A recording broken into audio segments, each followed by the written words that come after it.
great. How are you doing? Doing good. I love your earrings. Thank Oh you. God, I want some of those. Well, we are wearing these earrings in honor of our special guest today, and also to compensate for the fact that I cut off my hair. It is beautiful. Well, You look thank great. You look you. amazing. Adam is saying, Mama, you're so pretty.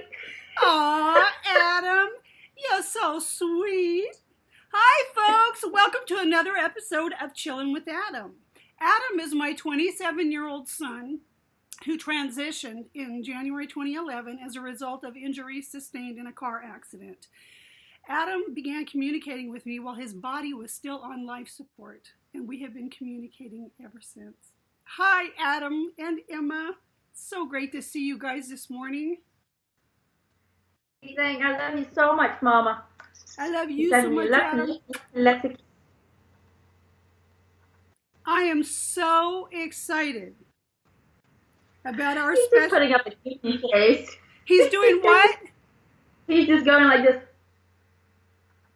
I don't know why. Well, now let me think. I know my kid. He's looking at people. Who are you looking at, Adam? He's saying everyone that's looking right now. I'm seeing every single one of you. I just wanted to let everyone know, it's not because we are recording this a little bit beforehand that at the time when you are viewing it, I am not seeing you. I am not with you. Because every time you do watch a video or recording, and it's the same thing with Eric, we are right there with you. As soon as you connect to us, as soon as you think of us, we are right there with you. So we see you all the time. So never think that you're not being seen or that we don't have the time for you, because we do. Every single one of you, he goes, I see you and I love you. Oh, wow. That's pretty powerful. So those of you who have been working with Adam on some special things, I think this is his way of letting you know that he's hearing you, he's seeing you. I think so. I think he just wants everyone to know that you can count on him if you need advice, if you need assistance in growing yourself, that he is always there. And he's just saying, just know that don't be afraid to ask, because so many people are afraid that they're going to bother us, or why should they help me?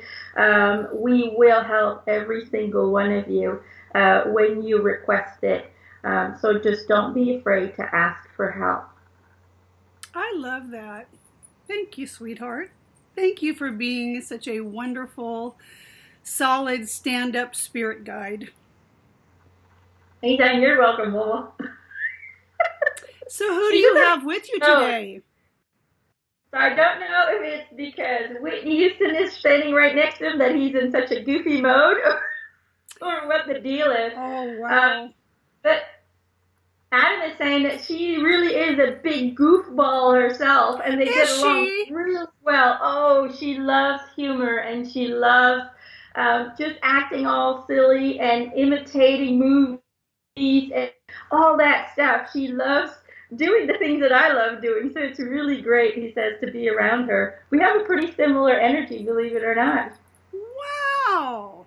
That is awesome. Well, thank you so much for coming today. I was really honored when you stepped forward during our interview with Mr. Hefner and asked for your own show, that you had something that was really heavy on your heart that you wanted to share. And you gave me a little piece of that feeling for a little while in my field, and I felt the heaviness, and I was really relieved to know that it was you, trying to get in touch to ask, for an opportunity to talk, because once we made those plans, that energy that was in my field lifted, and boy, was that hard.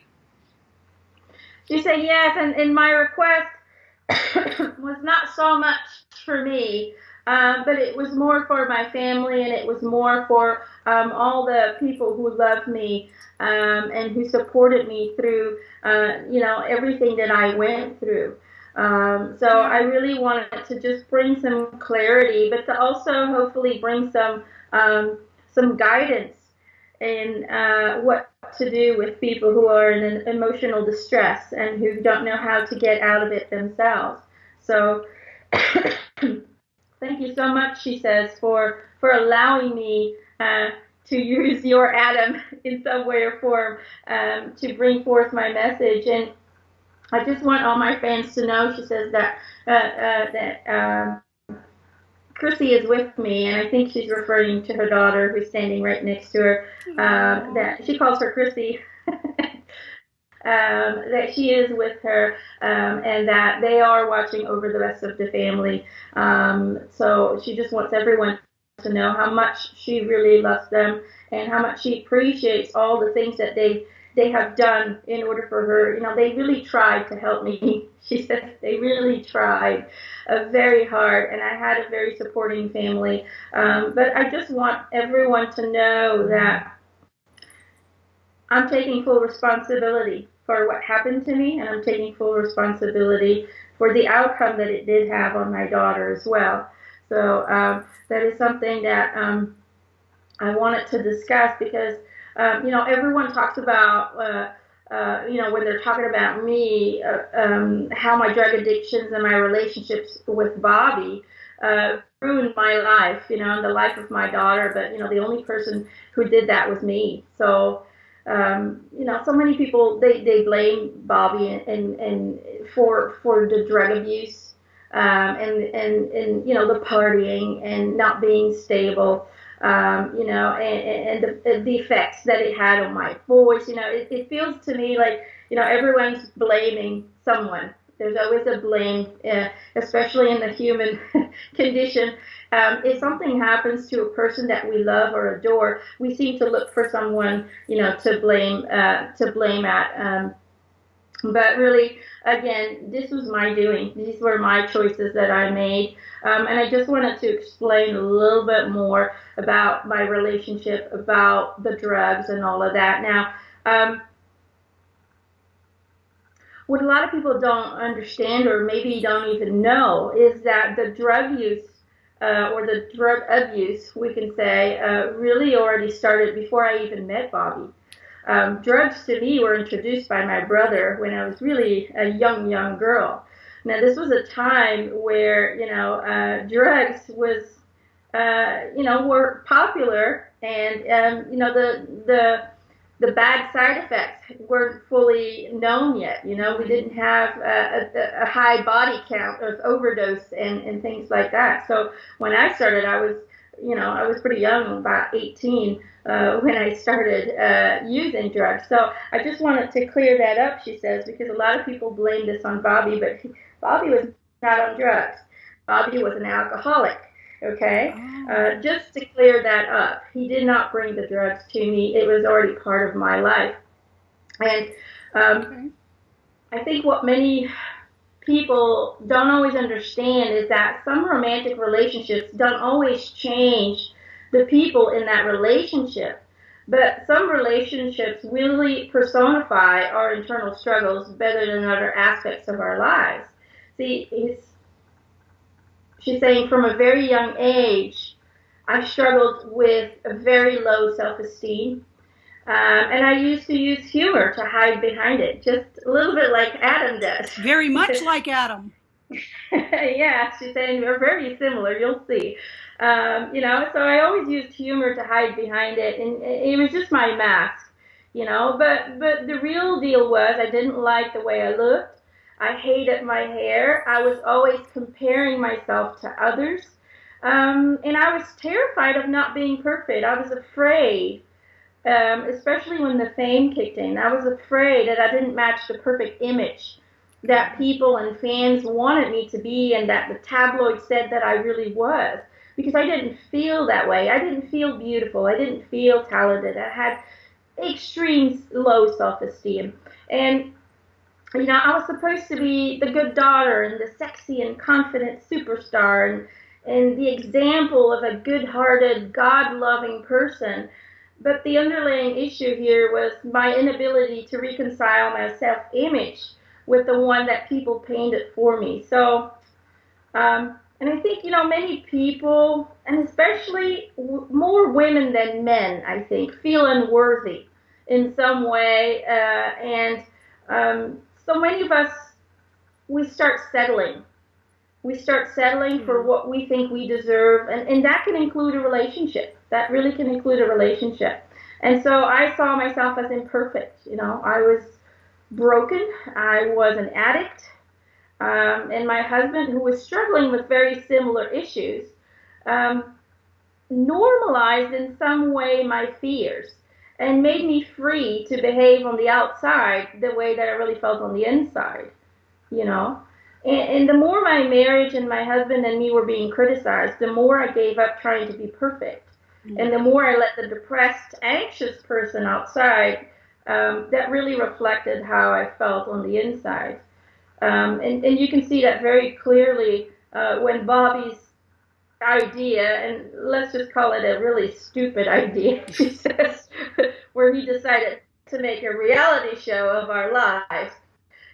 When people remember that reality show, or when they look at it, you can really see the trouble that I was in and that he was in, and what we were all, going through.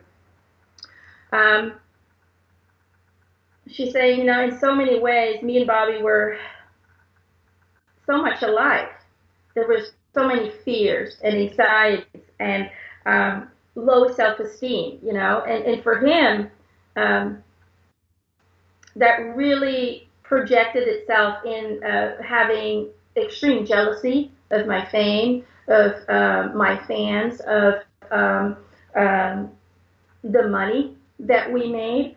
And for me, my insecurities really resulted in some way or form, surrendering in a relationship where I didn't have to, have all the burdens on me anymore. I sort of put all my responsibilities on him so I could just back off, because I didn't feel strong enough to handle the responsibility of keeping up appearances, of arranging the business, because it is a business, and there's a lot of business side to things that you need to do, and continuing to be perfect for everyone. In some way or form, that became too heavy for me. Mm-hmm. On top of feeling awful about yourself, not feeling like you're worthy of what you're getting, if you put the pressure and the demand on top of that, of your manager and your record label and the fans and the tabloids and the news and there was so much that just came on top of it, that I wanted in some way or form quit.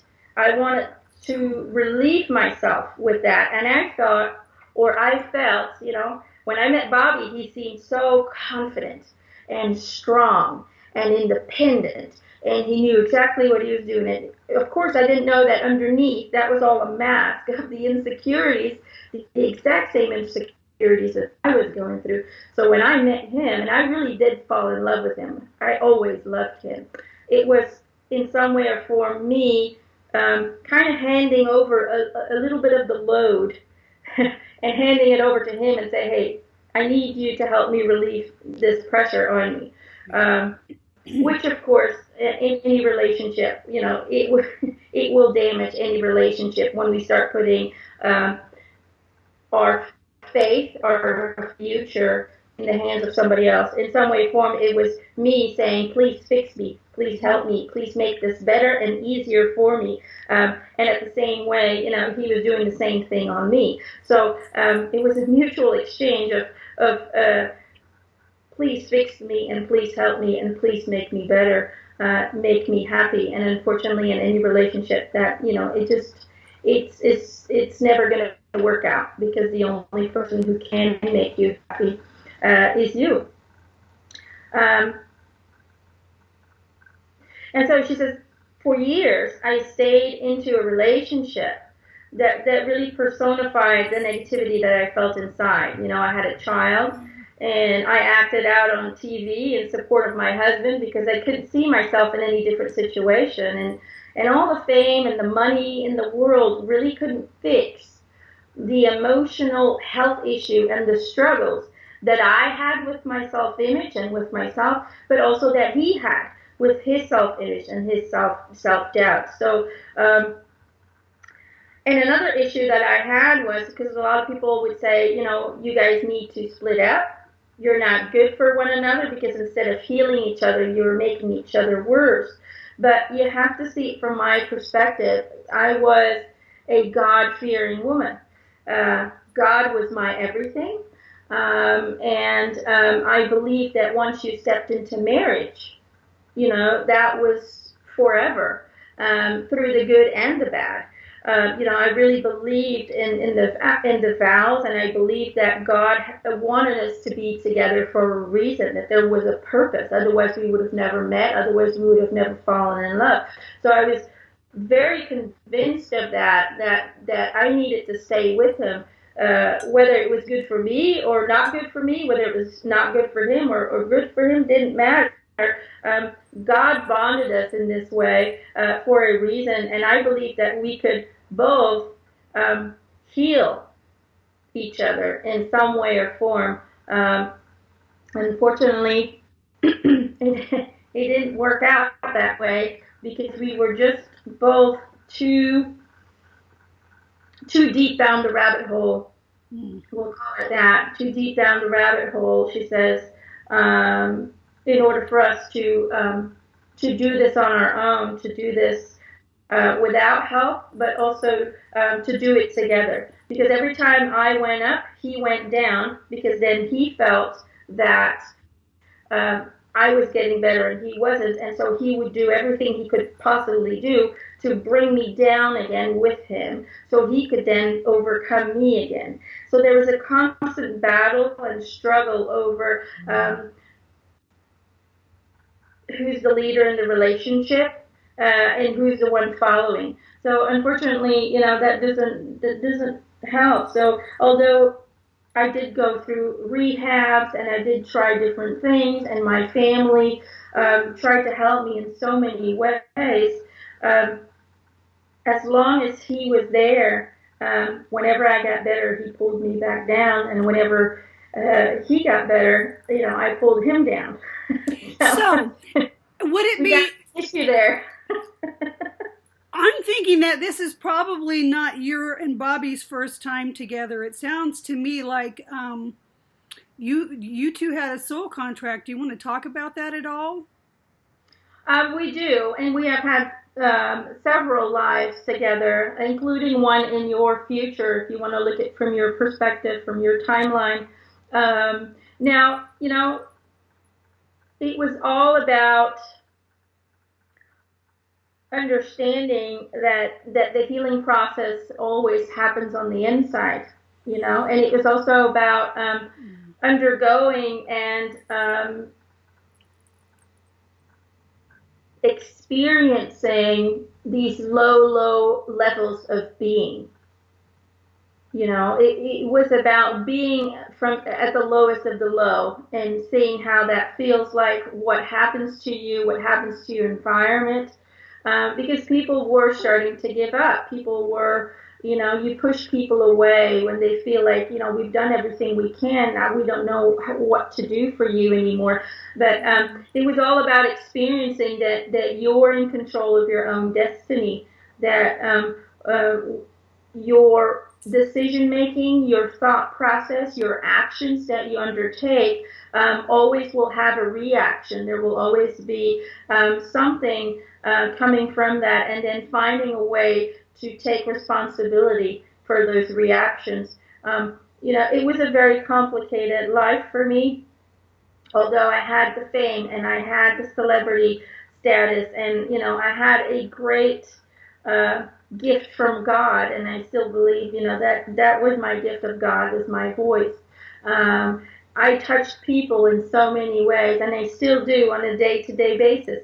People still get help with my music. People still get moved by that, and so I do believe that in that aspect, my voice was my greatest contribution to the world, because it helps heal, it helps soothe, and it connects you, the listener, the fan, to source, to God, the voice of love and of compassion. So I do believe that was my message for the world. um, the message to myself was all about overcoming an internal struggle. It was about experiencing it, going down that rabbit hole, experiencing how that feels, but also dealing with feelings of guilt towards my daughter. I love her with everything that I had and everything I still have. She is everything to me. And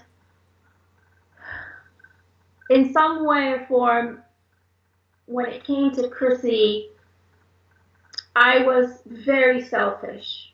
And she says, let me explain why I use the word selfish.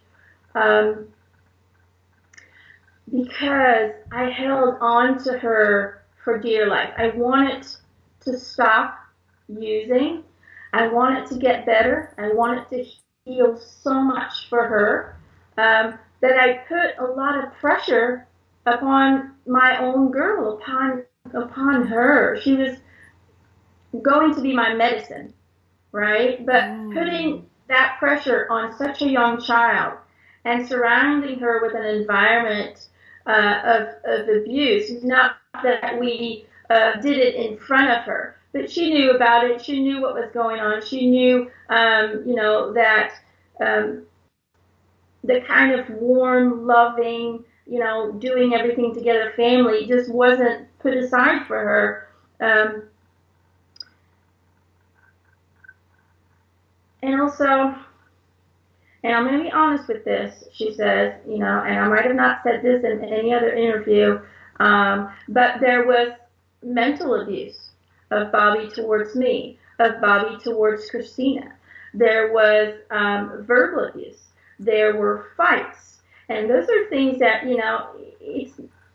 it does something to a child. It really changes things inside of her. Now, she loved me so much, and I loved her so much. I kept telling her, I'm going to do this for you. I'm going to get better, I promise. I would literally put my healing on her.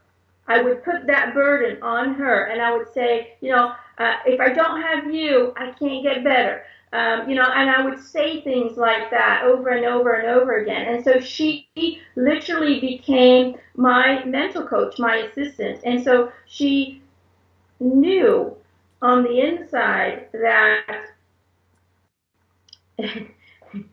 Chrissy's going, yep. She's just agreeing with her mom right now. That without her, her mom would be lost. Without her, her mom would not make it.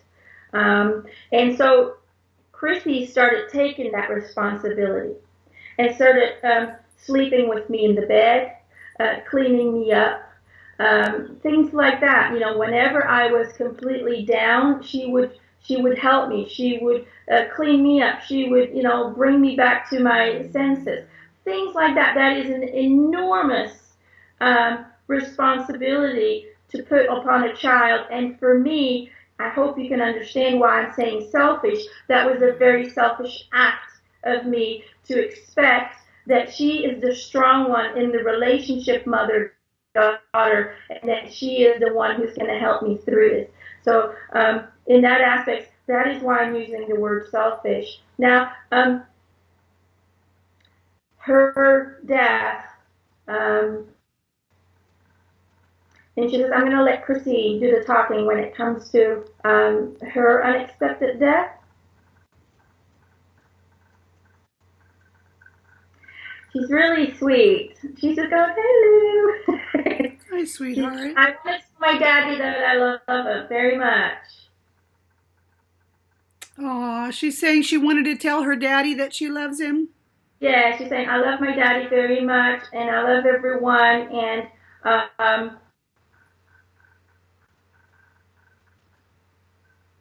she's talking about a boyfriend or a husband or something. She's just blowing him kisses. And she's saying, I'm sorry for all the trouble I put you in.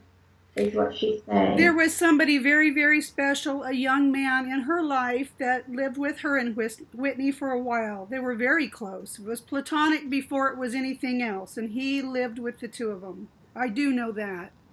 Okay, well, she's just saying that she loves him as well, and she's sending him lots of kisses, and that she's just sorry for it's almost like there were issues after her death that he had to go through, and she's sorry for all that frustration and hurt and pain that it caused him. So that wasn't her intention. She's saying, hello, Cindy. Hi, Chrissy. It's so sweet. She still feels like a little girl to me. Like she doesn't feel like a grown woman. She still feels like there's this innocence inside of her that she always kept. And she says, my death. Oh gosh. It's really hard to explain, she says, because a lot of people, what I'm going to say, a lot of people won't understand. But she's saying I was trying to reconcile with my father, and I was planning on moving back closer to him. But the person I was with didn't think that was a good idea due to the past that we had had. And so I got into a depressed mode because it felt like I had to choose between two people that I loved, and I couldn't do that. And so I started to think more and more of my mom. I started to feel her closer to me again. I felt like her spirit was around me. And in some way or form, I convinced myself that my mom was reaching out from heaven because she still needed me, because I still needed to fix her. And so I committed suicide. It was intentionally. And I know you're not going to understand, but I needed to go with my mom because I still felt the need to be with her at all times. When she left, I held myself very strong. I stayed very strong, and when people asked me about her, I was okay. But deep inside, you have to understand, she says, my mom and I were so close, that when she left, it left a hole, it left an emptiness. It's almost like I didn't have a purpose anymore. She had put that purpose of, you need to help me, you need to get me better, you're my, in some way or form, I was almost her personal assistant, aiding her through everything she went through. And I had been that for years as I was growing up. And then all of a sudden that falls away. And what happens then is you lose a sense of purpose. You don't know why you're here anymore. And that really, I really suffered from that. And then when everything went on with Dad, and with the boy that I loved, it almost felt like my world was collapsing. And the only thing I could think of was going home to Mom and continuing, my purpose, continuing to love her and to cherish her and to help her and to aid her in that way. So that is the reason why I left.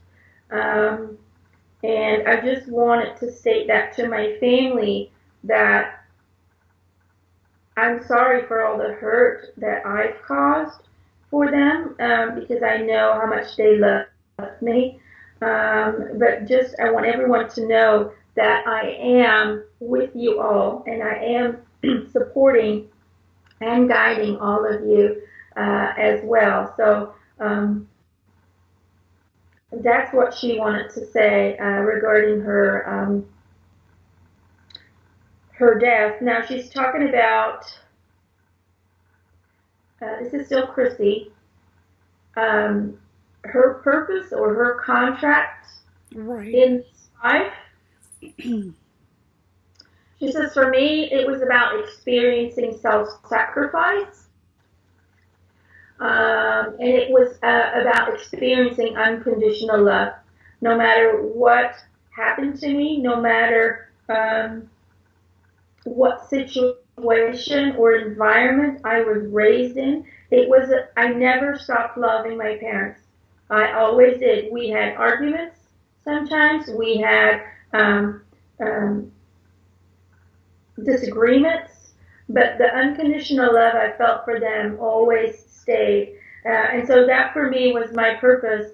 And I was here to help my mom. I was here to assist her. That was my purpose in this lifetime. So I do think that I did succeed in what I was here to learn and what I was here to do. And I know people will say, it's such a shame at such a young age, but just know that my mission was fulfilled. My purpose was fulfilled. And I just wanted to make that very clear to everyone that there are no regrets. And Whitney is saying the same thing. She's saying, I have no regrets. The only regret I have is that, and it's not really a regret, but I wished that I would have spent more time in focusing on love, in focusing on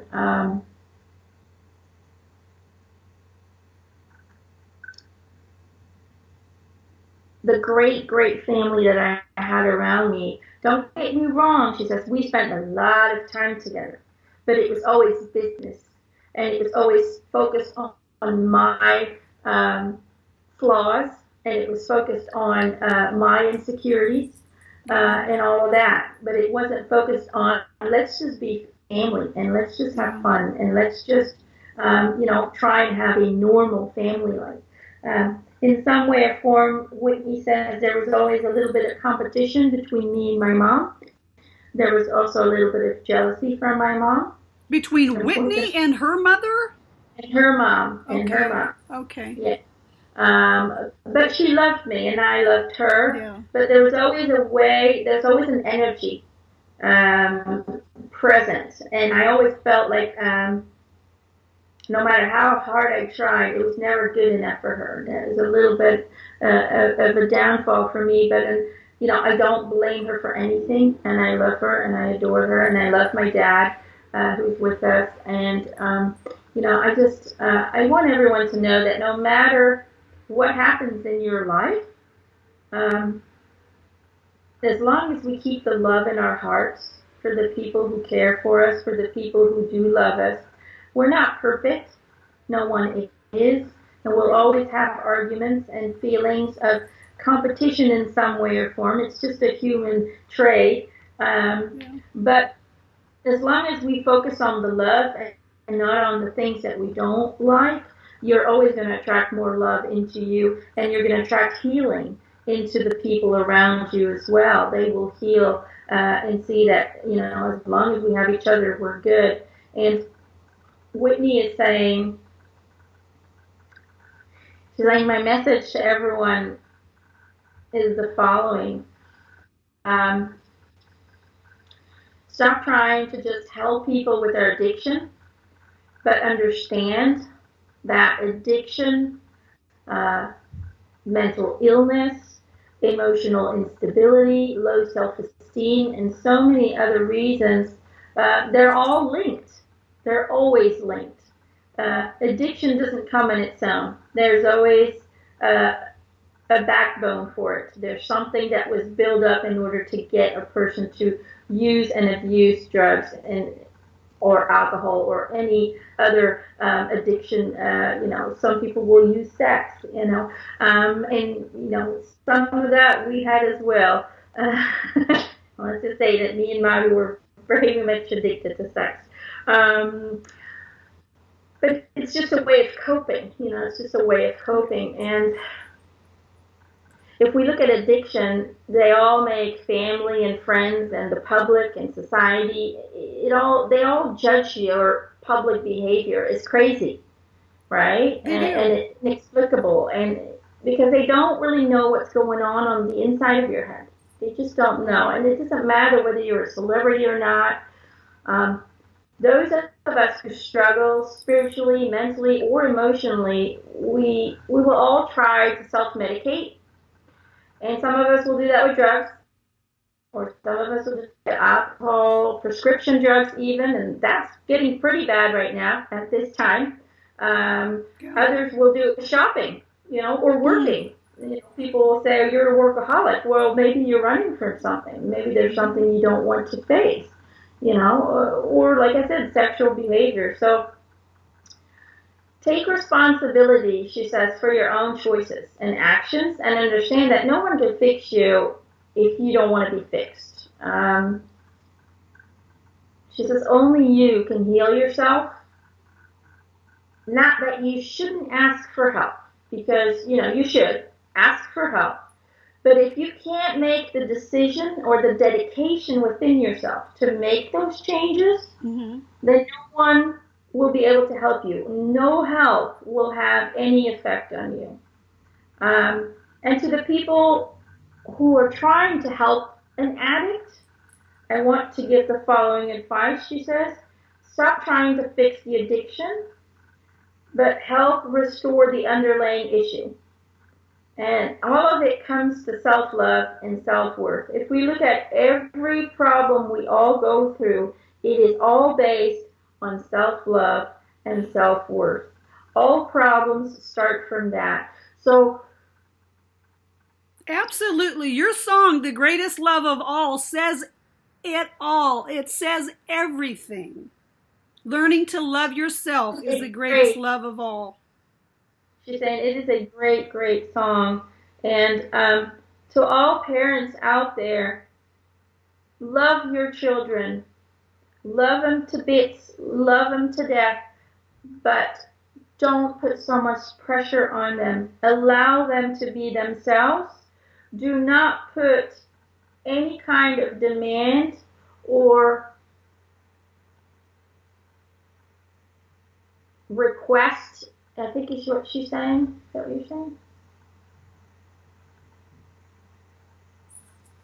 I think what she's talking about is, okay, yeah.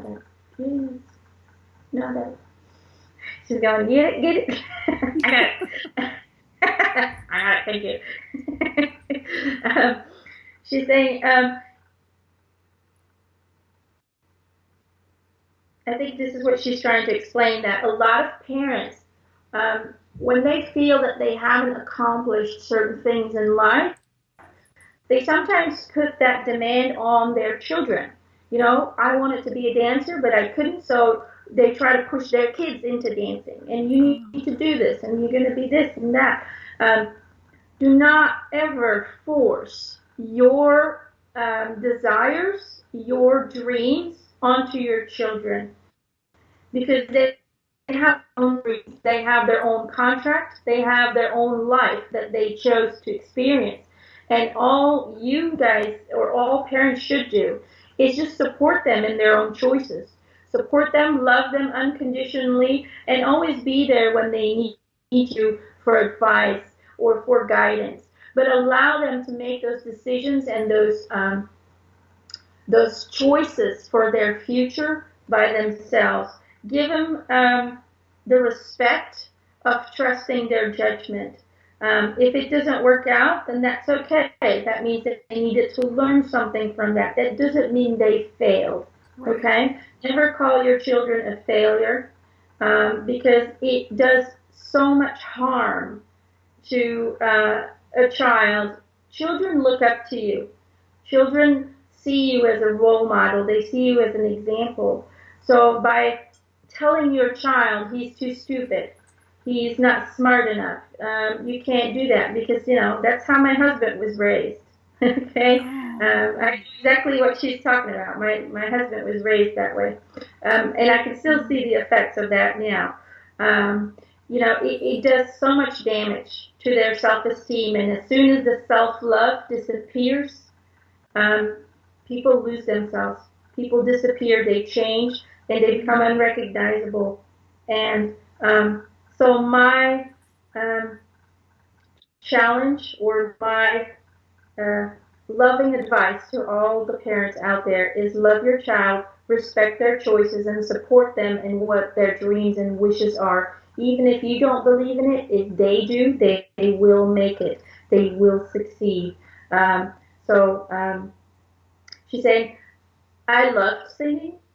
Nobody forced me into it. Mm-hmm. However, I was forced into, by my record label, into certain types of music that wasn't really dear to my heart. I do not regret it, but I wish that I could have focused more on the type of music that I loved, which was gospel, which was praises to God. Yes. And I wish it would have allowed me to be a little bit more free with when it came to my own music. Phone! Adam's going, phone! Yeah, I know. I forgot to turn my phone off. Hey, Adam, would you get that for me? If it's for you, I'll take a message. He's going, got it. He did, too. Oh, my gosh. So saying thank you so much for giving me this opportunity to really express what I feel. She's saying, Adam is such a wonderful young man, and he's very close to my heart because I feel on an energetic level we suffered similar feelings and emotions about ourselves, about our gifts, about why we were here. I do feel like I was here to sing about love, to sing about Jesus, about God, to bring people closer together. I felt that that was my purpose. And I did bring people closer together, just in a different way. But that's what it's all about. And I think Adam was very similar in that he wanted to use music and words and songs to really unite people and to really spread the word of love and spread the word of compassion. And he wanted to make this world into a better place. And so did I. But let's just say that both our lives, unfortunately, the fear and the anxiety and the self-doubt took over a little bit and suppressed us in our own dreams. But we never stopped loving. We never grew bitter, and we still and always will believe that humanity can come together again. We still believe that it is our journey now to contribute to that and to really bring a more enlightened state of mind and a connection to God again, because we all lost the connection with God, and you can call it source or whatever you want to call it. I call it God. And if we would all reconnect to the source, to God that has created us, then we would really see how divine we really are, and start living in his example of love and unconditional compassion. So I think if we all just find the God source in our hearts, then we will see a better and unified human race in the future, she said. What a beautiful message. I am so curious about the dynamic between you and Bobbi Kristina, and how she even felt like her whole purpose was for you, and therefore when you were here, she no longer had a purpose. So can you help us understand the soul contracts here? For instance, Whitney, did you have a contract to leave early, and did she have a contract to leave after you did? Or was that free will? No, that was part of the contract. We are what you would call a twin soul. So that is one soul who is split into and really comes together in a lifetime in order to complete each other in some way or form and assist each other on a very deep, profound level. Yes. And so you'll see in a lot of twin souls, there's a lot of self-sacrifice usually going on in order to restore the balance. So when we were together, the balance was recreated in some way or form. But as soon as we separated, we no longer feel the need to be here, and that's where Kristina's decision came in. Now, it was part of the contract, and it was also part of the contract for Bobbi, because there needed to be an insight. And when you look at him now, he has improved his life so much because of the things that he's gone through with us. He really turned his life around. So it was also part of our leaving early was part of his healing. It was part of that contract as well. Wow. So to clarify, Whitney, you had a contract to leave early, and Chrissy had a contract to leave once you left. Yes. So that might help the family and everybody who is so hurt by all this to know that, as painful as it is, all is as it should be. All is as it should be, and we all learned so much from this. It wasn't an easy life, but we learned so much from this, and so did Bobbi. And I want to emphasize that I love Bobbi very much. I always have, and I always will. And he did love me as well. Despite what people say, he loved me, and he still does as well. We were just two very turbulent characters who made the fire even bigger that was inside of us. We just made a huge bonfire together, made lots of fireworks, not always in the positive sense, but it was all part of the experience. It was all part of the healing and the growing process of our souls. So, and I think a lot of people don't understand that, but a lot of people will ask, well, why would you come to a life that is so painful, that is so hard? But it is in those moments that we really learn the most. That's true. The bottom line is we don't incarnate to go to birthday parties, right? And what I mean by that is that if life was, if it was all roses and parties and positive energy, why would we come here? When you think about, like what Adam is doing, there's no limitations there. They can do anything they want to. However, what they can't do is they cannot experience the lessons that you can only learn in a human body. So the bottom line is when we're in the in-between, we can do all this wonderful stuff that we are kind of envying from our most difficult, dense place here on earth. But we came here to learn those lessons. And if we don't have these difficult things that happen to us, we have nothing with which to learn. We have no place to be from, right? She's saying exactly. And, we don't sign up to come down here and suffer. The suffering is something that is completely free will. How we experience our journey, that is free will. Right. How we approach a problem, how we approach a negative feeling that's completely free will. Right. So we never sign up to suffer, but we sign up to experience contrast in life, to experience both ends, to experience the positive and the negative and growing from that. The suffering part is something that we choose to do. We choose to suffer. And I know some people will say, no, I didn't choose to suffer. Well, you do, because we all have 100% control over our feelings, over our thoughts, and over our actions. And let's say you lose a person very dear to you. Yes, experience that grief.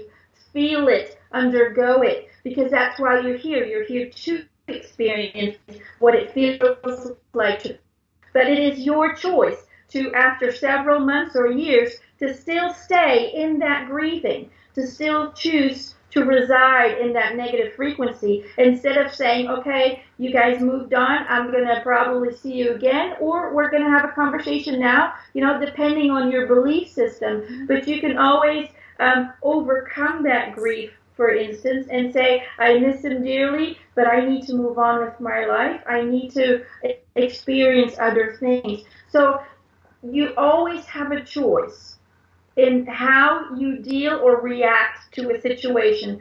Some of the situations are predestined. Some are attracted into your life by the energies that you're sending out.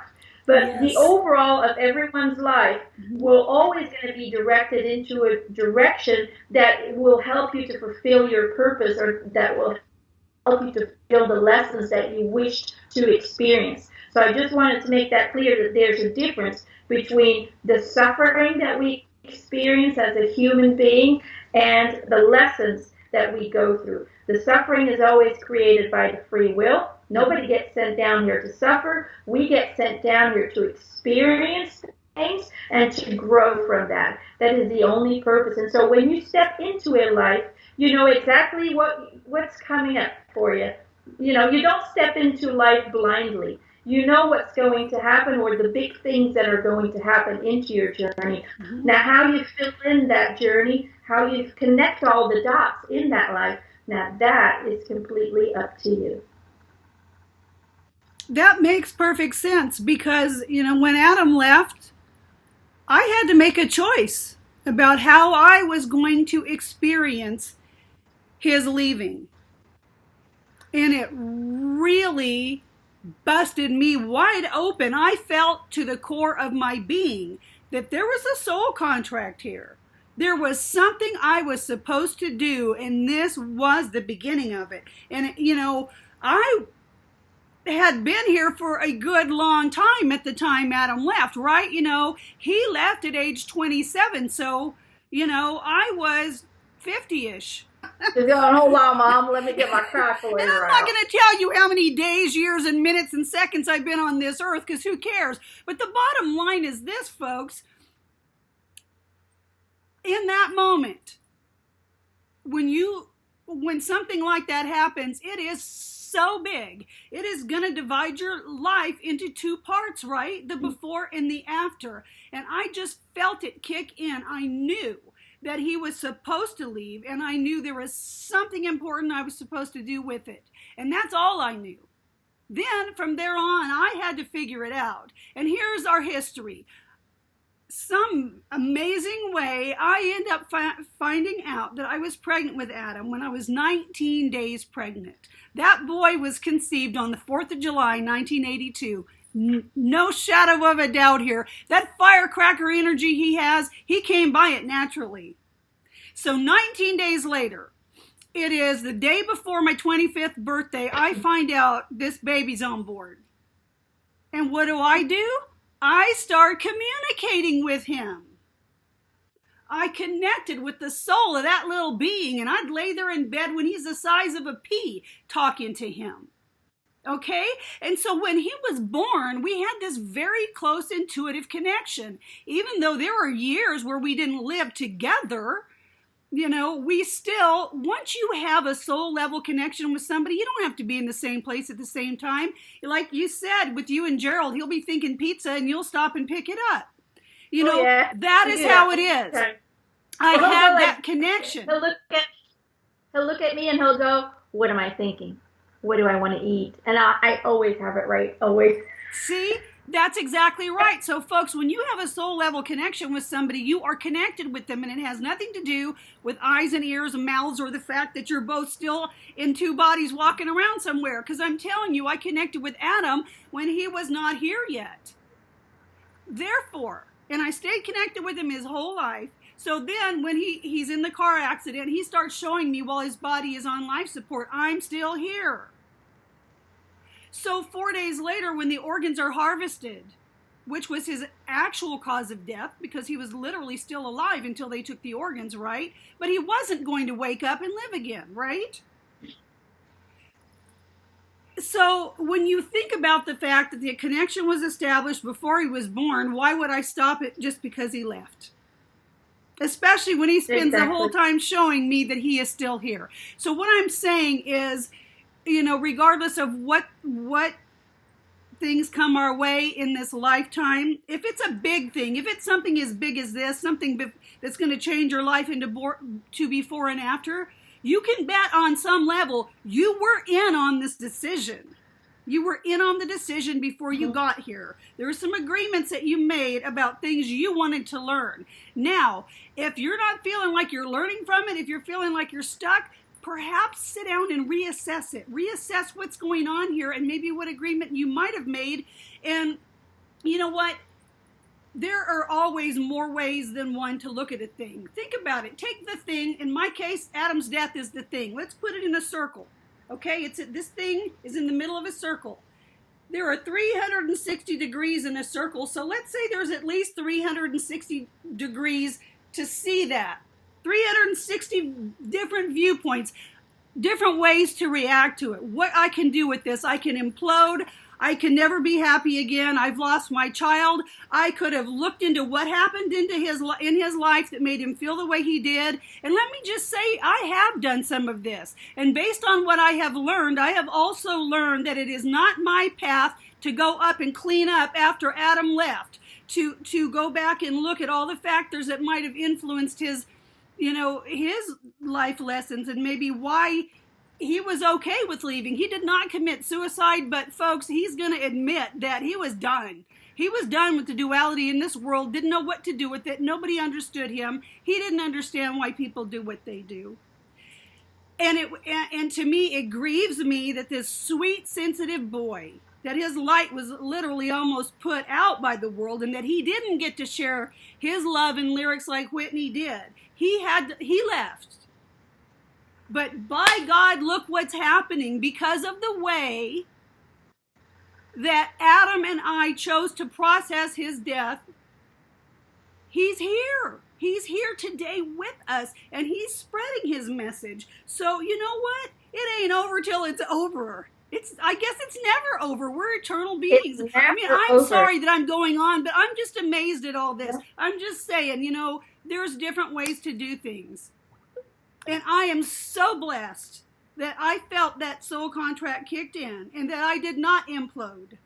And I did not sit down and just give up and grieve for my son for the rest of my life. I miss his physical presence, but I am with him every day. He is as close as that. And he's saying, Mom, you're so right. And it's how you respond to it. And I always felt my mission was to help the world, and I always felt like my mission was to spread the word of love. And I never, in my human body, thought that I would be doing it from this angle. Neither did as you can tell, that sense of why I was here and what my mission was, it didn't end with transitioning. It didn't end with death. Your mission continues even when you cross over. So, a lot of people see death as an ending, but it's just a continuation of your being, just in a different form, just in a different format. So that's the only thing. And I think he's talking about, don't make fun of me. He said, catch out your tongue. He said, what did he say? Catch out your tongue. I don't even know what that means. Cat's got your tongue? Something about catch out your tongue? I don't know what that means. Oh, okay. I think, is he saying cat's got your tongue? That means you can't speak. Yes, that I can't speak, but it sounds to me like the cat shot your tongue or something. I don't know what that means. Okay, so I've never heard that. So is he trying to get you to say something and you're not saying it? Yeah, I think so. He's talking about guilt. Oh, okay. Okay, yeah. Okay, so he's talking about how you were talking about going back when your child crosses over. We go over their lives, almost like to look. A lot of people will do that to see where they went wrong because Yeah, they take guilt, they take blame right. for, say, somebody who committed suicide. They will go back and look at where did I go wrong? What was, in some way or form they take blame for what happened to their son or what happened to their daughter. But I want to make this very clear that every individual in this world makes their own decisions, even babies who are being killed, or there's always a contract behind that, and that baby made a contract that it was going to be murdered, for instance, on that day. And I think that's a really hard thing to understand, especially when we look at a baby, it doesn't have a say yet, it can't defend itself. But I just want people to know and understand that no matter how hard it is and how hard ripping it is to see those stories, if it's a baby, there is a contract, okay? Because when it comes to free will, it's very limited in that very short amount of time. There's always a contract behind it, no matter how terrifying and how sad it is. Feel that sadness, feel that grief, but understand that there's a purpose to this, whether it is for the killer who did it, whether it is for the baby who just needed to experience that. But know that every person is responsible for their own life and is responsible for their own choices. So when a person decides to take their own life, um, I want people to understand, not that I did, but I attracted it into my life. I told the universe I was done, and the universe provided it for me. But when people really commit suicide and they leave their note, or they don't leave a note, just understand that this was their choice. This was free will, and never go to blaming yourself or trying to figure out where you went wrong, because that feeling will haunt you forever. And all it will do is bring you down and get you to a point where life no longer has meaning to you. So getting stuck in guilt, getting stuck in sadness or in any negative emotion, it's okay that we experience it because we come down here to experience it. But never, ever, ever get stuck in that same emotion, because then you are no longer fulfilling your contract. You are no longer experiencing the world the way you're supposed to experience it. Does that make sense, Mama? You know what, Adam? It makes absolutely perfect sense. Yeah, and he's saying, we don't ever want anyone to feel guilty or to stop their lives, No. when another life changes. It doesn't end, it just changes. So just know that there's not one spirit out there who wants you to be sad, who wants you to destroy your own life in order to, deal with the loss of another one. So I Absolutely just want right. everyone to know that is never our wish, and it actually hurts us to see other people hurt and not It be able to does. let go and continue their journey. So just know that it hurts us more if you hold on to grief, than if you learn to accept it, learn to see it in a positive way, and grow from this grief and grow from this new relationship. We wish nothing more for everyone to experience, a relationship with their deceased loved ones. That's why we always try to connect. That's why we step out and try and send you signals and signs. But it's all about opening up your awareness to receive them. And that is something we can't do. That is your free will. We can send them, but whether or not you receive them is always up to you. I cherish mine. He says, I know, Mama. You know how much I love you. And I know how much you indulge me with all these signs.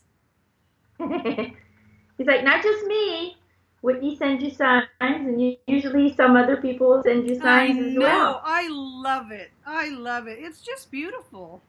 It's incredible. Here's the deal. There's a lot of people out there who don't believe in this. And God bless you, you're Okay. entitled to your beliefs, but guess what? If you don't believe it, you don't get to experience it. That's all there Yeah, is to it. and Because the only and it's cool because anyone you can connect to anyone who's deceased, whether that is Michael Jackson, whether that is Whitney Houston. It's not because they didn't know you in that lifetime that they won't come and connect with you, because they will, because Absolutely. we're all family on this side. That's how we see it. We're all That's connected. true. We're all family. That's true. And let me tell you, I know for a fact that it's true because our guests have started dropping into my field prior to our visits with them. For instance, with Whitney, in the weeks prior to her coming forward and asking for a forum, in addition to feeling this profound sense of heaviness that I couldn't explain, the song, "The Greatest Love of All is Easy to Achieve." I'm not even going to try to sing it. Listen to the lyrics. It's amazing. Okay. So the lyrics kept coming into my head. And then I would see Kevin Costner in The Bodyguard, her movie is coming into my mind. And, don't ask me why, but for whatever reason, I still, Emma, did not put together that the song lyrics, the movie, the heaviness was all Whitney trying to connect with me because she was looking for a forum. So I am still learning all this. That when they're popping into your head, they're trying to get in touch with you. So folks, if you've got something popping into your head, maybe ask why. If something has happened long enough that you recognize a pattern, then there's a reason, right, Emma? If there's a pattern, there's a reason. Yes, write it down. If you've noticed that you get a lot of, you hear a lot of songs from the same artist on one day, or you see, we have Adam from Sarah Kajawa. Her Adam sends us, he's been sending us all week yellow cars. I know that's kind of his thing, and I've been seeing yellow cars everywhere, like bright canary yellow cars. So I know the only one who does that that we know is Adam. Is Adam Kajawa. Yeah, and so what your Adam is saying, let's go in your Adam, is that people expect that when spirits come through that you will just hear a telephone call in your ear going, "Hello, it's me. Can you hear me?" Unfortunately, it's not that way. Why? Because every human has a filter system, and every human is absorbing energy. It's not just spirit to spirit that we're talking, but we have to get through a physical body that is filled with energy fields, and we have to try and get through to you, because if you don't pay attention, if you don't put your awareness to that, then you won't also see the signals and signs. So it usually signals and signs at the beginning of your awareness will come very subtle, a song on the radio, something you see on a license plate that says "Hello, I love you," or whatever, or your name and your name of a deceased loved one, or you'll just get a thought, you'll get a picture of your deceased father in your mind while you're not even thinking of him. That is him saying, "Hey, what's up? I'm trying to connect to you," and it's by confirming all these little signs, just saying thank you for that, by confirming that to the universe, you then open the door a little bit more, because you're in some way or form programming your mind to become these little signs. And you'll notice that you'll see them more and more and more. It's like, look at it this way, Mom. He says, it's like when you buy a car and you love this car, and all of a sudden, after you buy it, you notice that there's like a million of these cars driving around. Everywhere you see your same car, like, that one has one just like mine, that one has one. Before you didn't even notice how many of the similar cars. It's wherever, as a human being, we put our perspective on, whatever we put our focus on, we will notice. For instance, when a woman gets pregnant, all of a sudden, everybody around her, all she sees is pregnant bellies. And that's because you're so focused on being pregnant that you'll start attracting that into your life. You'll start seeing it more and more, while before you never even noticed all these pregnant ladies. Exactly. Yes, you attract more of the energy that you are putting out there, which was my point, that if I had have worried about, what Adam experienced during the accident, if I had have indulged feelings of guilt or sadness or any of that, it would have opened the door for more and more and more. And I'm telling you, you do that and you can be fine one day. The next day, you can be down. You can be so down and so sad that you can't even get out of bed. And if you let yourself get to that point, it is way harder to get up. Yeah. It's way harder to get up when you let yourself get that low than it is to just say stop. When your mind wants to go there, just stop. Don't indulge it.